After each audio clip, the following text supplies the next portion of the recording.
2019 నుంచి 24 వరకు ఆంధ్ర రాష్ట్రంలో ఎలా పరిపాలన జరిగిందో ప్రజలందరూ తెలిసిన విషయమే.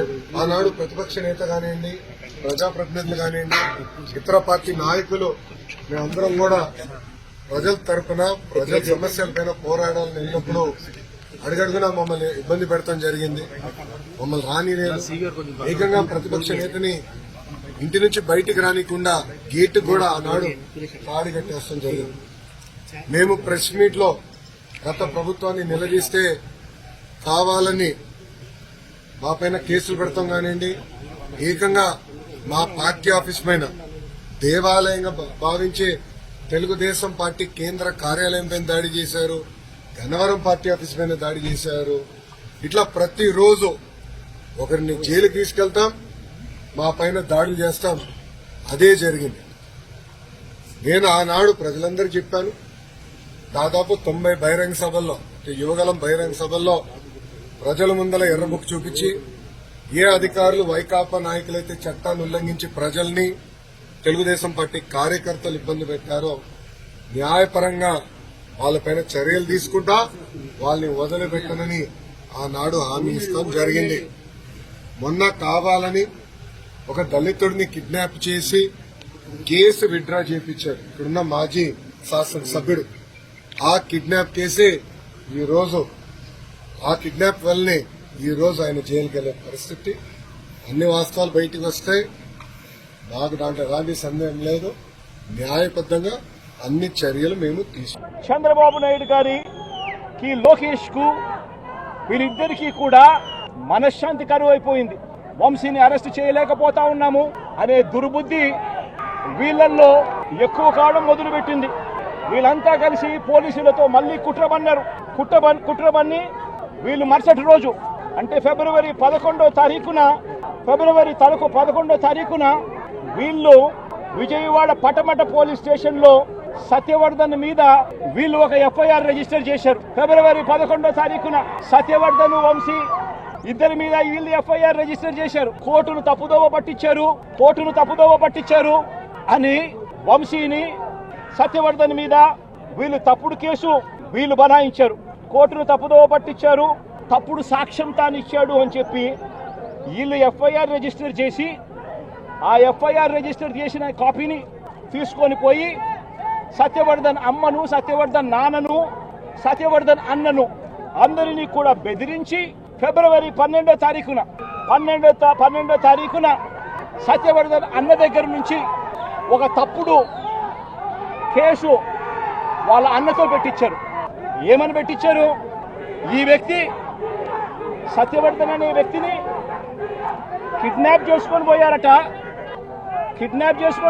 అది ఎవడో చూశాడట. ఆ మనిషి దగ్గర 20,000 రూపాయలు, సత్యవర్ధన్ అనే వ్యక్తి దగ్గర 20,000 డబ్బు ఉంటే ఆ డబ్బులు కూడా లాక్కొని కిడ్నాప్ చేసుకొని పోయారట అని తప్పుడు కేసు. కనీసం సత్యవర్ధన్ అనే వ్యక్తితో మాట్లాడకుండా ఫిబ్రవరి 12వ తారీఖునే కేసు రిజిస్టర్ చేసి ఫిబ్రవరి 13వ తారీఖున పొద్దున్నే వంశీని అరెస్ట్ చేశారు. సత్యవర్ధన్ దగ్గర నుంచి స్టేట్మెంట్ తీసుకునింది 13వ తేదీ సాయంత్రం, 13వ తేదీ రాత్రి, 13వ తేదీ సాయంత్రం. అంటే ఆయనకు ముందు స్టేట్మెంట్ కూడా తీసుకోకుండా వంశీని అరెస్ట్ చేయడం, ఆ వర్షన్ను మళ్ళా సత్యవర్ధన్ అనే వ్యక్తితో 13వ తారీఖు సాయంత్రం మళ్ళీ వంశీ ఇలా చేశాడని చెప్పించడం. అది దారుణంగా లా అండ్ ఆర్డర్ ఏ స్థాయిలో ఉంది అని చెప్పడానికి ఇది ఒక పెద్ద నిదర్శనం. పోలీసులను వీళ్ళు ఇష్టానుసారంగా వాడుకుంటా ఉన్నారు. నేను ఇవాళ ఒకటే చెప్తా ఉన్నా, ప్రతి పోలీసు వ్యక్తికి కూడా చెప్తా ఉన్నా, మీ టోపీ మీద ఉన్న 3 సింహాలకు కనిపించే ఆ సింహాలకు సెల్యూట్ కొట్టడం మొదలుపెట్టండి. తెలుగుదేశం పార్టీ నాయకులకు సెల్యూట్ కొట్టడం మొదలుపెట్టి, వీళ్ళు చెప్పినట్టుగా చేయడం మొదలుపెట్టి, అన్యాయాలు చేయడం మొదలు పెడితే మాత్రం ఎల్లకాలము తెలుగుదేశం పార్టీ ప్రభుత్వమే ఉండదు అని చెప్పి ఇవాళ ప్రతి అధికారికి కూడా నేను తెలియజేస్తా ఉన్నా. రేపొద్దున మళ్ళీ మా అధికారం వస్తుంది. వచ్చినప్పుడు అన్యాయం చేసిన వీళ్ళందరినీ, వీళ్ళ అధికారులందరినీ, అన్యాయం చేసిన ఈ నాయకులందరినీ కూడా బట్టలు కూడా తీసి నిలబెడతామని చెప్పి కూడా ఈ సందర్భంగా తెలియజేస్తా ఉన్నాను. ఎవడిని వదిలిపెట్టేది ఉండదు. ఇదే వంశీని అరెస్ట్ చేసేటప్పుడు సిఐ అన్నాడట, నేను 1.5 సంవత్సరంలో రిటైర్ అయిపోతాను అని చెప్పి. రిటైర్ అయిపోయినా కూడా సప్త సముద్రాల అవతల ఉన్నా కూడా మొత్తం అందరినీ కూడా పిలిపిస్తామని చెప్పి కూడా ఈ సందర్భంగా చెప్తా ఉన్నా. చట్టం ముందు నిలబడేట్టుగా చేస్తాం, బట్టలు ఊడదీస్తాం, న్యాయం జరిగేట్టుగా చేస్తాం అని ప్రతి ఒక్కరికి కూడా తెలియజేస్తా ఉన్నాం. ఈ మాదిరిగా అన్యాయం చేయడం మొదలు పెడితే మాత్రం ఖచ్చితంగా ప్రజలు దేవుడు ఇద్దరు కూడా వీళ్ళను శిక్షించే కార్యక్రమం ఖచ్చితంగా జరుగుతుందని చెప్పి సందర్భంగా మరొక్కసారి వీళ్ళందరికీ కూడా చెప్తా ఉన్నాం. అన్యాయంలో భాగస్వాములు కావద్దండి. మీ టోపీ మీద ఉన్న సింహాలను గౌరవించండి, వాటికి సెల్యూట్ కొట్టండి, మీ వ్యక్తిత్వాన్ని కాపాడుకోండి అని చెప్పి ఈ ప్రతి అధికారికి కూడా ఈ సందర్భంగా తెలియజేస్తా ఉన్నాం.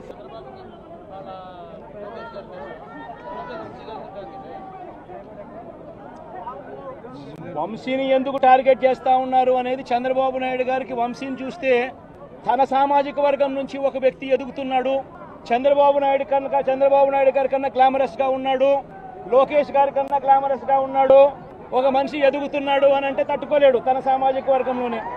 అందుకనే కొడాలని నేను చూసినా ఆ మనిషికి జీర్ణించుకోలేని ఆక్రోశము, వంశీని చూసినా కూడా జీర్ణించుకోలేని ఆక్రోశము. ఎందుకంటే చంద్రబాబు నాయుడు గారి కన్నా చక్కగా ఉంటారు కాబట్టి వీళ్ళిద్దరు.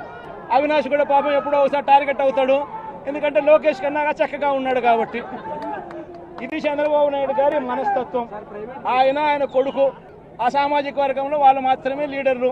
వాళ్ళకి ఎవరైనా పొరపాటున వాళ్ళకు అనుకూలంగా లేకపోతే సామాజిక వర్గం నుంచి వాళ్ళని వెలేయడము. ఇది చంద్రబాబు నాయుడు గారు, రామోజీరావు, ఆంధ్రజ్యోతి రాధాకృష్ణ, టీవీ5 వీళ్ళు ముగ్గురు. నిజంగా ఇది ఒక మాఫియా రాజ్యం.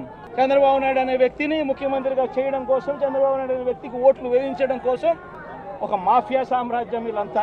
ఆ మాఫియా సామ్రాజ్యంలో ఎవరైనా చంద్రబాబు నాయుడు గారికి వ్యతిరేకంగా వాళ్ళ సామాజిక వర్గంలో ఈ అవినాష్ కానీ, నాని కానీ, వంశీ కానీ ఇలాంటి వాళ్ళు ఎవరైనా నిలబడితే, పాపం మా శంకర్రావు కానీ, మా బ్రహ్మనాయుడు కానీ ఇటువంటి వాళ్ళు ఎవరైనా నిలబడితే అంతే, వాళ్ళ సామాజిక వర్గంలో తప్పు పుట్టారు, వాళ్ళ అన్యాయస్తులు అని వాళ్ళ మీద తప్పుడు కేసులు పెట్టడం, వాళ్ళ మీద ఇల్లీగల్ అరెస్టులు చేయించడం, వాళ్ళ మీద బురద జల్లడం, వాళ్ళని ట్రోల్ చేయించడము, ఇవన్నీ కూడా చంద్రబాబు నాయుడు గారి నైజం.